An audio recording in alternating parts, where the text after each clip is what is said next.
foi criado, então, o INAMPS, que fez com que os institutos de previdência fossem unidos para todas as suas atividades, e na área da saúde, então o INAMPS juntou os institutos e ele começou a partir daí prestar assistência aos empregados registrados, o INAMPS, do Ministério da Previdência e Assistência Social.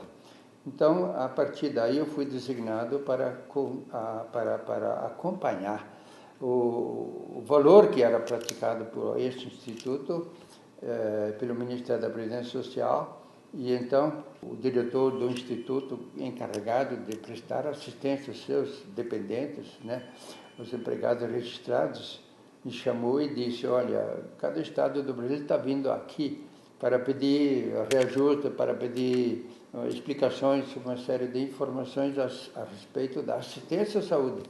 Por que você não junta todos os estados numa instituição, que venha uma representar todos do Brasil? Aí eu sugeri, foi criado, e criei então a Federação Brasileira de Hospitais.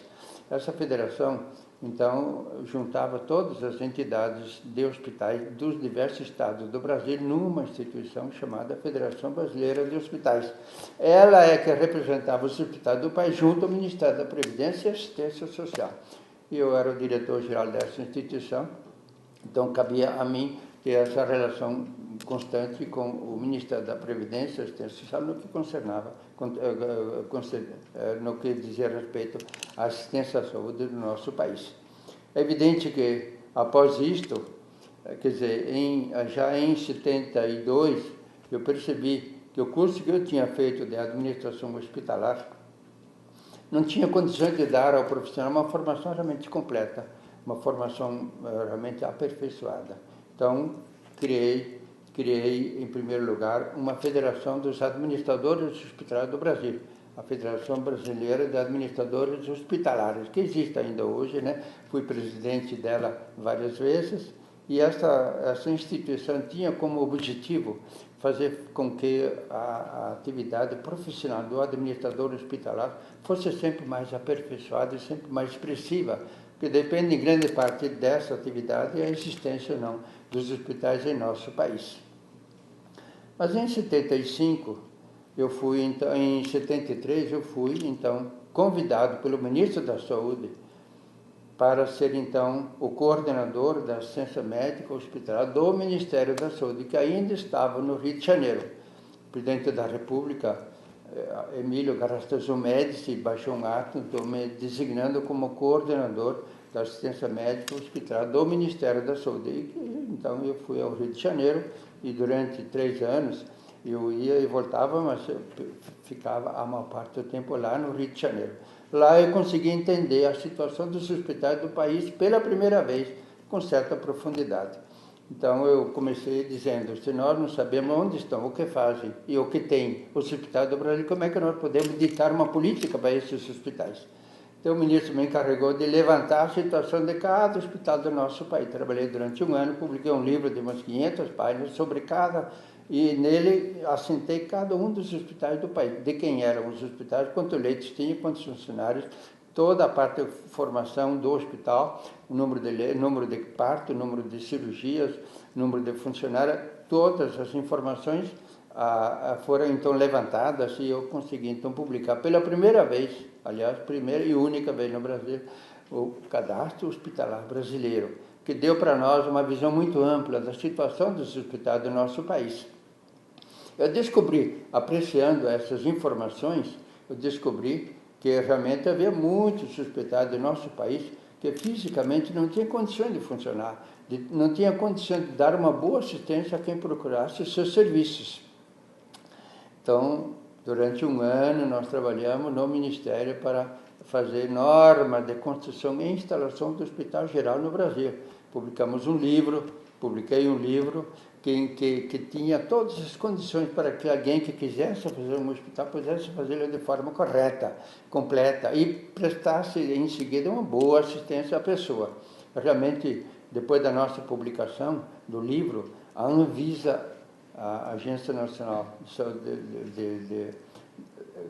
do Ministério da Saúde assumiu essas normas e ampliou. Hoje nós estamos sendo coordenados, sendo orientados, sendo aprovados ou não pela Anvisa do Ministério da Saúde. Ela aplica então hoje todas as normas, ela ampliou muito as normas que nós tínhamos feito lá no Ministério e publicou então as resoluções. A cada 5 anos ela renova uma resolução para dar aos hospitais do nosso país condições de funcionar realmente bem.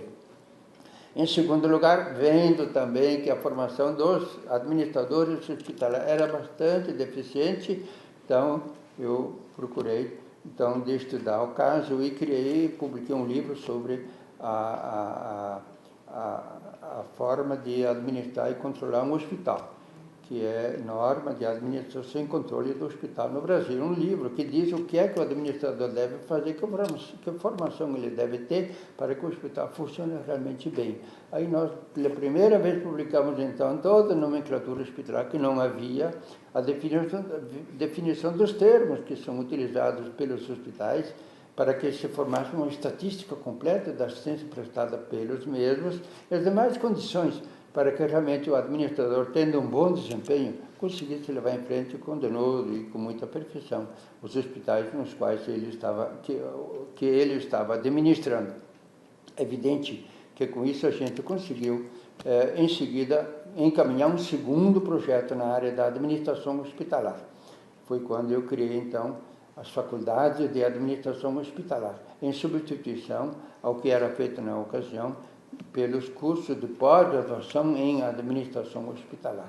Se não havia graduação, é evidente que o curso de pós-graduação não seria suficiente para formar corretamente um administrador hospitalar.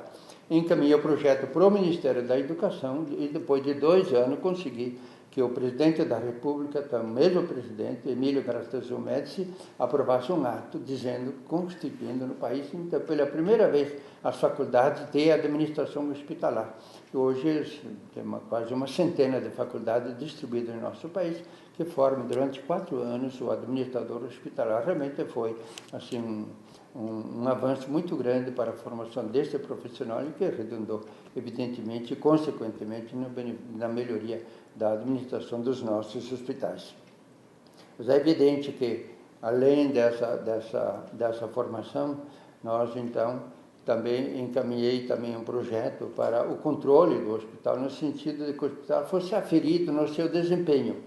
E publiquei um livro, então, sobre isso, pondo as condições que o hospital tinha que ter para provar que está dando uma boa assistência. É um livro que foi, em seguida, ampliado, melhorado, com a criação aqui no nosso país das chamadas entidades de acreditação, atividade de acreditação no hospital. Quer dizer, para que um hospital, então, tenha realmente condições de ter um bom desempenho, ele tem que provar isso. Para provar isso, então, ele tem que recorrer à instituição que foi criada em seguida, a ONA, Organização Nacional de Acreditação, para ela, então, dar ao hospital realmente uma prova, dar um reconhecimento que a atividade que ele desenvolve é feita, essa atividade com muita perfeição. Então, com isso, evidentemente, nós conseguimos melhorar bem o desempenho dos hospitais e, logicamente, do administrador hospitalar. Mas é evidente que, enquanto eu fazia essa atividade, continuava diretor do hospital, e em 1977 eu consegui ter 3 atividades muito expressivas. Enquanto eu era diretor do Hospital São Camilo da Pompeia, nós assumimos vários outros hospitais no Brasil, que foram nos dados pelas dioceses, pelas paróquias, ou pelas instituições filantrópicas, ou por estados e municípios, foram nos entregues. Nós ampliamos, então, em vez de um hospital, nós tínhamos, depois de uns 10, 15 anos, tínhamos mais de 20 hospitais no Brasil. Mas, em 77, tive três condições de realmente ter, assim, poder dar uma colaboração boa à atividade hospitalar. A primeira delas foi quando eu fui convidado para ser membro do Pontifício Conselho Quorum do Vaticano. Fiquei lá durante 7 anos, durante o mês de novembro de cada ano. É um instituto que existe ainda hoje e que se preocupa em aferir a a expressiva atividade das entidades filantrópicas dos países católicos do mundo. E, através daquela instituição, o Vaticano recebia e recebe muitas doações do mundo para serem entregues a países que estão enfrentando grandes dificuldades, tsunami, maremoto, terremoto, coisas semelhantes. O Vaticano recebe muitas doações de países para ajudar esses outros países em dificuldade. Eu era um dos que levava isto para diversos países do mundo. Por isso que esta atividade, junto com a seguinte, fez com que eu conhecesse o mundo todo como conheço hoje. Mas é evidente que a segunda missão que eu recebi foi de coordenar, de compor um grupo de religiosos do mundo, formado por 4 pessoas, coordenado pelo chamado econômico-geral da nossa instituição, que tem sede em Roma, e chamado então, Comissão Econômica Central da nossa instituição mundial. Eu fui membro dela até 2010, durante 34 anos. É evidente que, através dessa atividade, eu consegui conhecer todas as nossas obras no mundo, que são muito numerosas, muito diversificadas, mas evidentemente, né, com mais expressão na área da assistência toda. Conheci quase todos os países da África, da Ásia, fui muitas vezes lá para o Extremo Oriente para visitar as nossas obras, para orientá-los, inclusive, na administração, para implantar a organização em hospitais nossos, daqueles países lá, e assim aconteceu também com a Europa e aqui nas Américas, né? Com isso, evidentemente, pude dar um auxílio grande para que realmente os hospitais pudessem ter, então, e as nossas obras terem um desempenho sempre mais aperfeiçoado. Mas em 77 ainda, né, eu consegui criar em São Paulo um outro Hospital São Camilo de primeira qualidade, que é o Hospital São Camilo de Santana. O Hospital São Camilo de Santana, em 1975, ele havia sido abandonado pelo Ministério da Aeronáutica, que havia começado a construir aquele prédio, que é enormemente grande, para que fosse inaugurado junto com Brasília em 1960. Brasília foi inaugurado dia 21 de abril de 1960. Foi inaugurado junto Brasília e aquele hospital da aeronáutica aqui em São Paulo. Ocorre que, na troca do comando da aeronáutica, quem assumiu o novo comando falou que aquilo era grande demais, que eles não tinham condições nem de acabar e nem de administrar um hospital daquele tamanho. Então, largaram, o hospital foi largado, abandonado, simplesmente abandonado. Eu descobri isso através de uma publicação de um jornal de São Paulo. E eu estava junto com o Dr. Sampaio Góes, que foi fundador do IBCC, do qual eu sou hoje o superintendente. Eu falei: Sampaio, leva para o prefeito essa informação aqui desse jornal. Olha aqui um prédio abandonado, no meio do mato alto, secando esse prédio enorme. Eu falei: diga para ele que, se ele quiser, faça daquele um hospital. Ele levou um sábado, né? Diga: eu vou almoçar. Ele falou para mim: eu vou almoçar com o prefeito no domingo. E segunda eu vou lhe dar uma resposta. Segunda ele me entrou no escritório e falou: o prefeito falou que já é seu. Eu nem sabia onde ficava esse hospital, esse prédio. Peguei o cara e fui encontrar esse hospital lá em Santana, realmente no meio do mato, abandonado, um hospital de 120 metros de comprimento, com 12 andares e um anexo muito grande atrás, né? Estava totalmente abandonado, assim, largado, não havia nada de construído, só as paredes externas, as lajes internas, né? E quando eu vi aquele tamanho de prédio, eu falei: pô, mas como é que a gente vai conseguir terminar um prédio desse tamanho? Bom, o fato é que depois de 4 anos nós inauguramos, com o mesmo prefeito, inauguramos o hospital, que é um dos melhores hospitais hoje do Brasil, que tem perto de 300 leitos, né? Então, realmente foi, assim, uma atividade muito expressiva, e como este, assumimos